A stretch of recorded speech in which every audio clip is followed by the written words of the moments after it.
Bonjour à tous. Kali ini masih bersama dengan saya, Madam Wahyuni.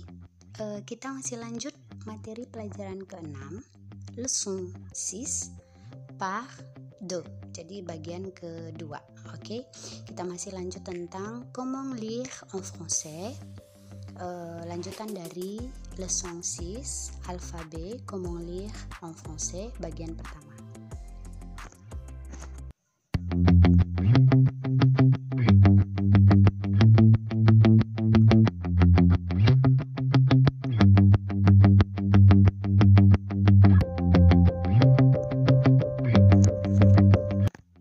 Ya, jadi untuk materi berikutnya itu ada combinaison des consonnes.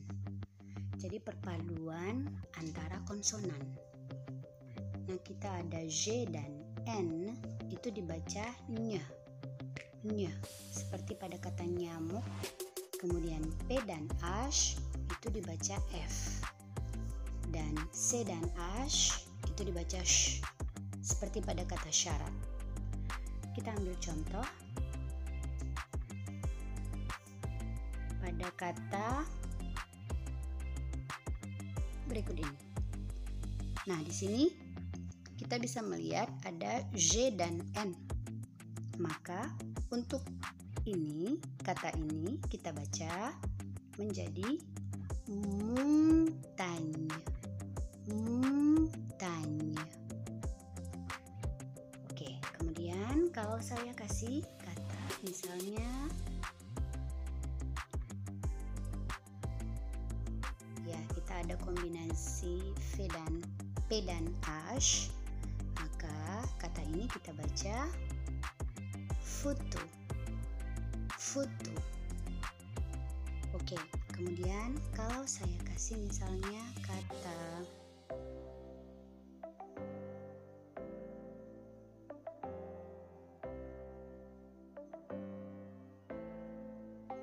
ya, saya kasih kata chateau. Nah, ini ada kombinasi C dan H, maka kita baca chateau. Kalau kalian masih ingat, huruf E, A, U itu dibaca O. Jadi ini bacanya chateau. Oke, khusus untuk C dan H itu ada pengecualian. Nah, untuk C dan H yang terdapat pada kata ini, dan ini, itu tidak dibaca sh, tapi dibaca k. Jadi ini bacanya psikolog, kemudian psikiater, dan ini chrétien. D'accord? Ini ada pengecualiannya. Kita lanjut. Nah, sekarang kita ada huruf-huruf akhir yang tidak dibunyikan. Lettre finale muette. Jadi ketika huruf-huruf ini terdapat pada akhir sebuah kata, dia tidak dibunyikan. Misalnya huruf X. Ya. Saya kasih contoh supaya lebih jelas. Ya. Nah, masih ingat O ketemu I dibaca wa, maka ini membacanya croix. X-nya tidak dibaca. Oke. Kemudian kalau saya kasih kata ya, masih ingat A dan I itu dibaca E, maka ini dibaca P. Oke. Saya ingatkan kembali, saya tidak mengajarkan transkripsi fonetik, tapi saya hanya mengajarkan bagaimana membunyikannya. Jadi ini dibaca P. Jatuhkan dagu kamu ke bawah. P. Oke, voilà. Kecuali, nah, kalau huruf X-nya terdapat pada kata ini dibaca jadi S. Jadi dis, sis. Mengerti? Pasti mengerti. Nah, sekarang kita lanjut. Huruf final yang tidak dibaca itu juga ada, selain X itu ada Z. Jadi Z yang terdapat pada akhir kata itu tidak dibaca. Misalnya saya kasih contoh.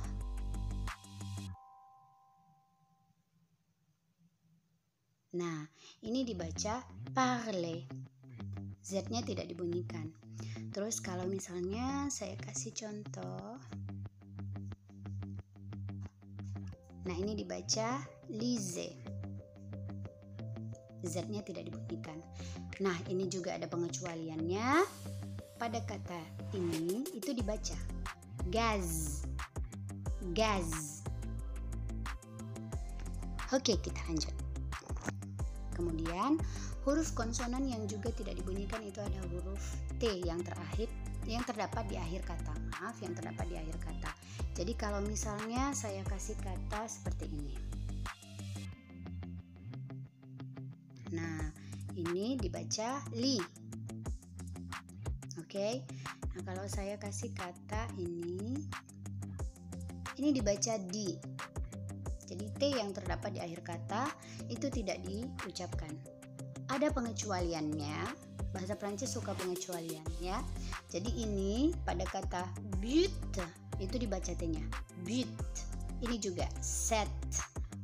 Ut. Set.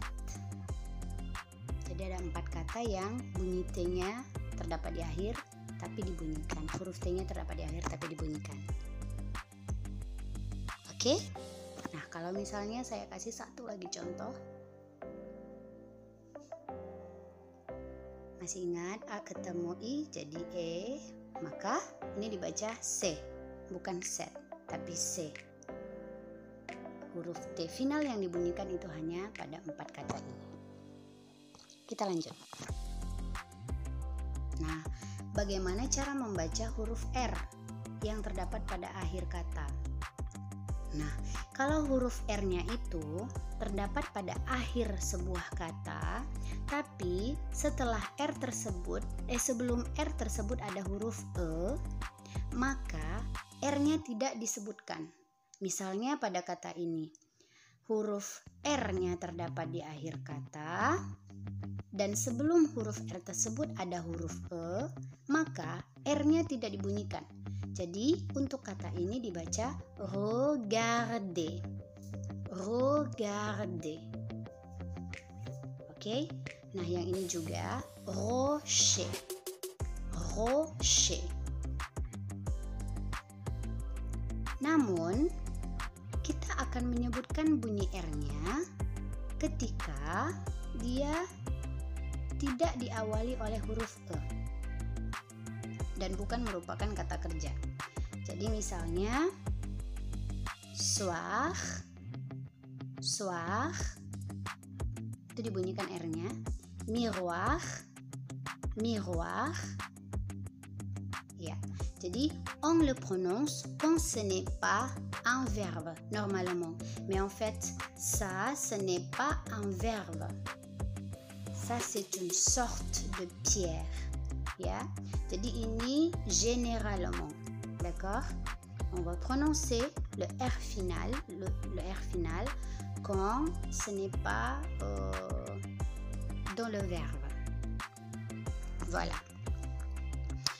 On continue. Kita lanjut. Le son de la lettre S. Jadi bagaimana membunyikan huruf S yang terdapat pada akhir kata ataupun S yang terdapat di tengah kata. Ya. Jadi kalau misalnya ada huruf vokal dan huruf S, kemudian huruf vokal, jadi S-nya itu single, satu buah, dan dia diapit oleh huruf vokal, maka itu dibunyikan jadi bunyi Z. Contohnya supaya tidak ribet.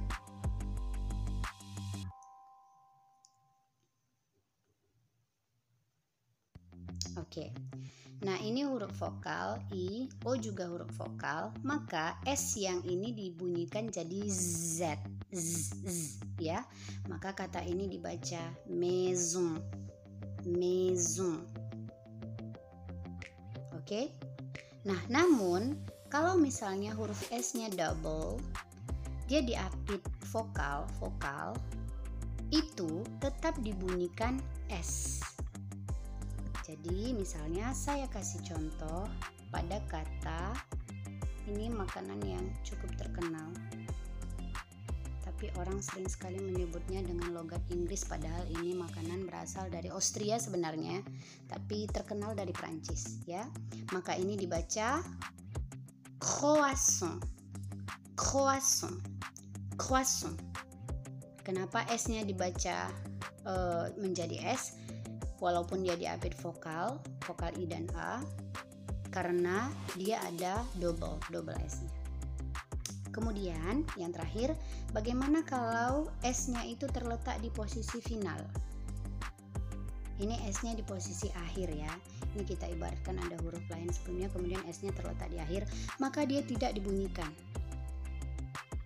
Ya, saya kasih contoh misalnya pada kata ini.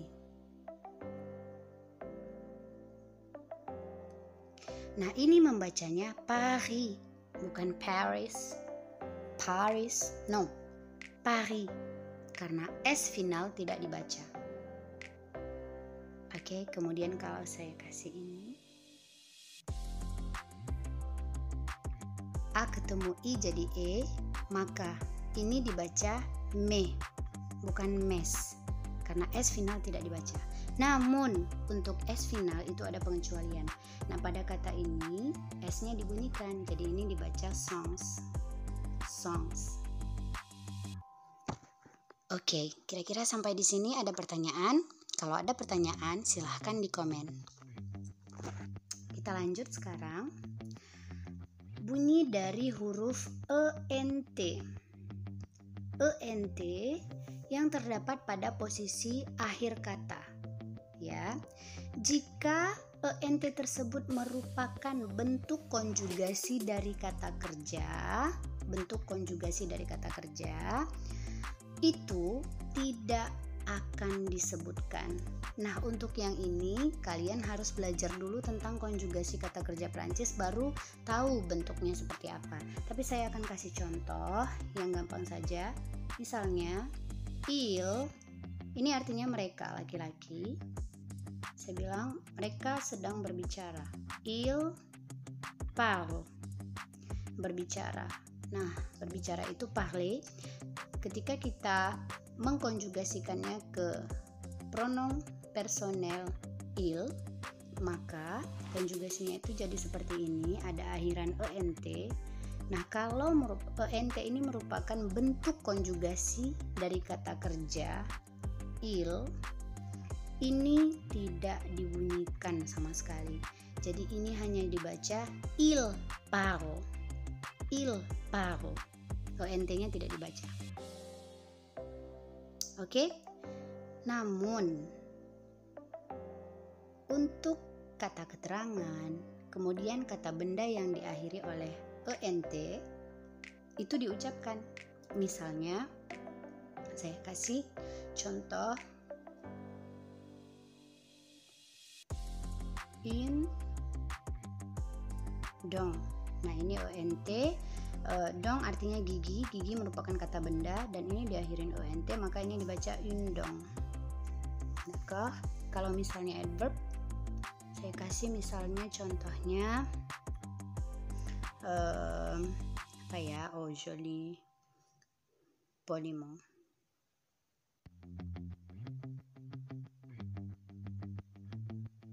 Nah, pada kata ini ENT juga, tapi dibaca ong karena poliment itu merupakan adverb. Ya, yang ini kamu bisa lebih memperdalamnya ketika nanti sudah belajar tentang konjugasi dan sedikit tata bahasa. Kalaupun kalian tidak begitu paham bagian yang ini, itu tidak apa-apa. Tapi saya yakin kalau kalian misalnya buka kamus bahasa Prancis, kalian akan tahu yang mana adverb, yang mana kata benda. Oke? Nah, sekarang kita akan mulai latihan. Oke? Prononcer les mots ci-dessous. Saya sengaja mengambil kata-kata yang familiar, yang berupa merek-merek dagang besar Prancis yang sering sekali diucapkan dengan logat Inggris, dan sebenarnya lebih baik kalau kita mengucapkannya sesuai dengan asal dari barang tersebut. Misalnya nama kamu Tina, terus orang-orang manggilnya Tiny, Tino. Nah, kamu pasti nggak senang. Kamu pasti senangnya itu dipanggil Tina, karena itu nama yang memang sesuai dengan logat atau aksen bahasa Indonesia, karena kamu berasal dari Indonesia. Begitu juga sebenarnya dengan ini. Nah, saya pernah buktikan waktu teman saya, ya, saya cerita teman saya aja. Nah, teman saya pergi ke sebuah toko, kemudian dia sengaja ngetes karena saya bilang kalau kamu ngucapinnya sesuai dengan logat Prancis, kamu pasti akan dilayanin dengan lebih baik. Tapi kalau kamu logatnya Inggris, ya mereka hanya sekedar hospitality-nya saja. Nah, dia buktiin ternyata benar. Jadi mulai dari sekarang kamu ucapkan saja kata-kata mirip dagang Prancis berikut ini dengan logat Prancis. Oke? Biarin aja dianggap aneh, karena itu yang benar. Ya, mudah-mudahan kamu bisa memberikan contoh yang baik buat teman-teman kamu ketika mengucapkan kata ini. Ya, kita mulai dari kata pertama. Carrefour, Carrefour. Michelin, Michelin. Louis Vuitton, Louis Vuitton. Pierre Cardin, Pierre Cardin. Nah, yang ini nih terkenal banget. Yves Saint Laurent, Yves Saint Laurent. Jadi bukan Yves Saint Laurent, no, pas comme ça, ya. Kalau kalian masih ingat, IN itu dibaca ya. Jadi Michelin, Cardin, kemudian AIN juga dibaca A, ya. Saint, jadi bukan Saint. Oke, Yves Saint Laurent. On répète. Carrefour, Michelin, Louis Vuitton, Pierre Cardin, Yves Saint Laurent. Kita lanjut. Nah, ini juga merek dagang Prancis. Kita baca sama-sama. L'Oréal, L'Oréal. Kemudian ada Chanel, Chanel, bukan channel atau channel, no, Chanel. Dan ini Christian Dior, Christian Dior, bukan Dior, no, Dior, Dior. Dan ini Yves Rocher, Yves Rocher. Dan ini bukan L'Occitane, non, je ne sais pas comment vous prononcez ça, mais en fait on dit L'Occitane, L'Occitane. Ya, jadi sampai di sini dulu materi pelajaran kita hari ini. Merci beaucoup pour votre attention et jangan lupa subscribe, like dan komen. Au revoir.